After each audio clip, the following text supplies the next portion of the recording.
ید نازولی جنۍ ورورا یخور ته دې وایه زما ډېر ډېر سلامونه او سلامونه چې چرته به ما هم کو صفت د نورو ژبو زما نه به په دې خبره مور خفه کېده یا په ناوېتوب کې د خدای مړه کا یا چې مور دې وای و جوړه راخلي ویر کوي نه او کوي نه سورې ته یې له شوقه غاړه نه وه کېښودلې عجزه پوښتنه وه په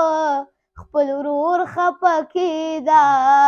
شاعرانو بنډار پاڼې قدرمنو لیدونکو سلامونه مینه درنښت مې ومنئ خدای دې وکړي چې ټول به جوړ روغ صحتمند وي کونړ ولایت ته راغلي یو چېرته چې زموږ ګران کوچنی ماشوم سایل مومن اوسېږي د ده څخه به ښایسته ښایسته غزلونه ټپې اورو او ستاسو لپاره به یو ښایسته بنډار کوو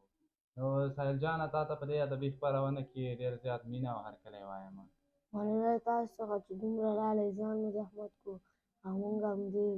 خپرونې ته راوغوښتلو تاسو څخه ډېره مننه بس مننه خوشحاله اوسې څه به درڅخه اورو ټپې غزل مهرباني په بېل بېل نغري کې به په اور خفه کېده د ورور په بېلېدو به رانه خور خفه کېده په بېل بېل نغري کې به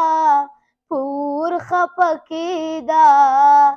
د ورور په بېلېدو به رانه خور خفه کېده چې چرته به ما هم کوو صفت د نورو ژبو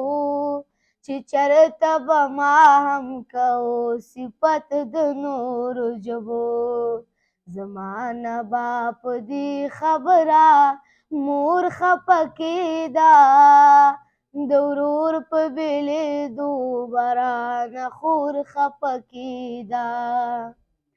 د لور په شانې نه ساتله سپکایې ګڼله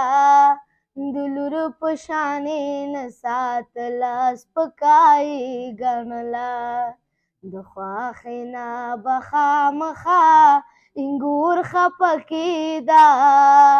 د ورور په بېلېدو به رانه خور خفه کېده زما په شان له شین بوټي لازاره یریده زما په شان د شین بوټي لازاره یریده هغه زما په لاسو کې په لور خفه کېده د ورور په بېلېدو به رانه خور خفه کېده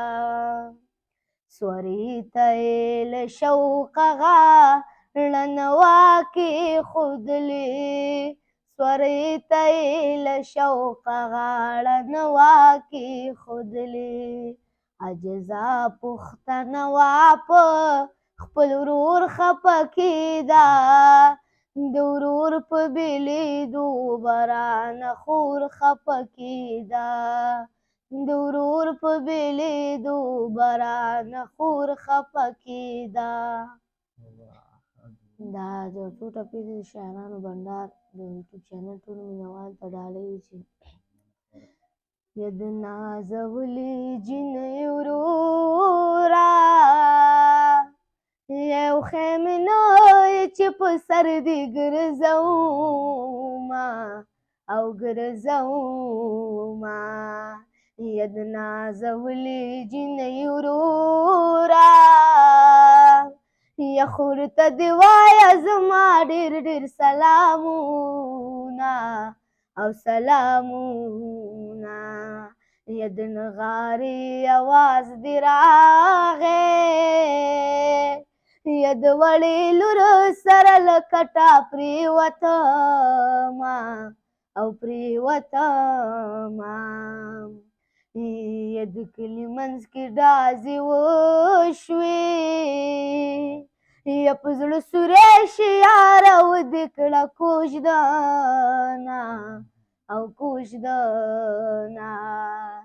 یا په ناوېتوب کې د خدای مړه کا